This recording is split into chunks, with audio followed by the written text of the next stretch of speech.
сайхан гэхдээ хаа шинэ амьдрах сайхан гэдгийг заа.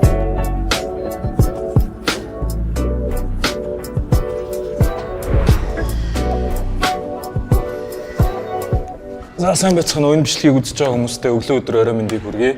Намайг Opposite хамтлагийн ганц тулга гэдэг. Би та бүхэндээ өнөөдөр ZTE брендинг Nubia Neo 3 болон Neo 3 GT гэдэг утсыг танилцуулахаар ирсэндээ тун их баяртай байна. Цоошинээр гарч байгаа энэхүү гейминг төрлийн гар утаснууд та бүхний хэрэглээ хэрэгцээнд хэрхэн тохирохыг цөмөрө харцгаая.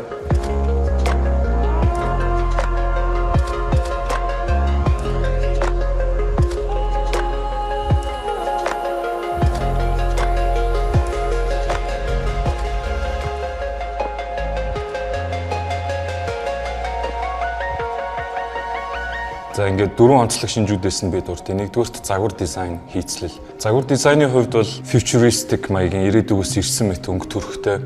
Энэ надад маш их таалагдж байна. 120 Гц-ийн 6.8 инчийн маш өндөр нэгтэршилтэй дэлгэцэн дээр та бүхэн видео бичлэг үзэх болон тоглоом тоглоход бол нэн тохиромжтой. Дээрэс нь хажуу талд нь байрлуулсан shoulder trigger буюу эдгээр товчлуурууд нь PUBG Mobile болон Mobile Legends зэрэг тоглоомуудыг тоглоход бол нэн тохиромжтой нарийн удирдлага тоглогчтой өгөх бас эвтэйхэн байх үүднээс эдгээр товчлууруудыг нэмж байрлуулсан гэдэг нь бол надад маш их таалагдж байна. За энэхүү гар утас маань тусгаалan бүтээгдсэн 5G gaming процессортой бөгөөд 20 болон 24 GB динамик рамын сонголттойгоор та бүхний гар дээр хүрч байна. Энэ бол таныг ямар ч гар утасны тоглоомыг хамгийн өндөр чанартайгаар тоглоход зориулсан маш өндөр үзүүлэлт юм а. Хүргэлтийн системийн хувьд та гар утсан дээр хичнээн удаан тоглосон ч бай, мөн уцаа цэнгэлж байхдаа тоглосон ч бай, ямар ч нэгэн халалт болон гацалт үүсэхгүй FPS-ийн ямар нэгэн зөрүүгүйгээр тоглох боломжийг олгож байна.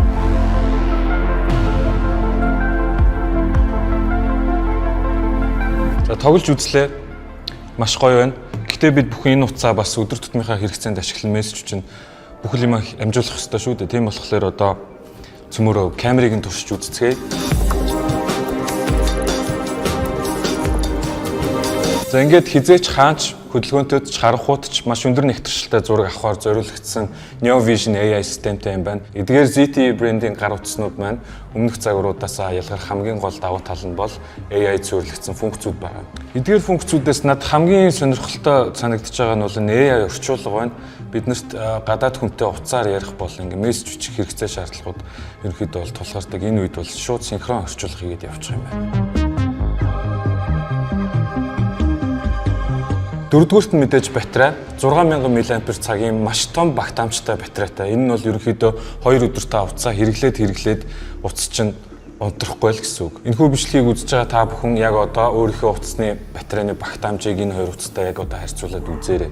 Энэ 4000-тай л байгаа надад болж. За Neo 3 утас маань 33 ваттын, Neo 3 GT утас маань 88 ваттын суперчаржертай. Та бүхэн энэ утсыг цэнэглэхэд 50-55 минут зарцуулна. Энэ утсыг цэнэглэхэд 25-30 минут зарцуулаад 2 өдөр цэнэгээ барих боломжтой. За энэ утас надад үнэхээр таалагдлаа. Гар утсаараа тоглох туртай хүн байсан ч өдөр тутмын хэрэгцээнд ч тохиромжтой, сайн камертай, дээрэс нь өдөржингөө цэнэгээ барьж чаддаг хүчтэй батарейтай гэдэг нь бол үнэхээр давуу тал. Шинэ үеийн технологиудыг өөртөө шингээсэн маш гоё ухаалаг гар утас болжээ. Ингээд надтай ZTE брендинг Neo 3 утастай танилцсан та бүхэндээ баярлалаа. Та бүхэнд эдгээр утаснууд таалагдж байвал description хэсэгт байгаа линкээр орж захиалга өгөх боломжтой. Бүгдэнд нь баярлалаа.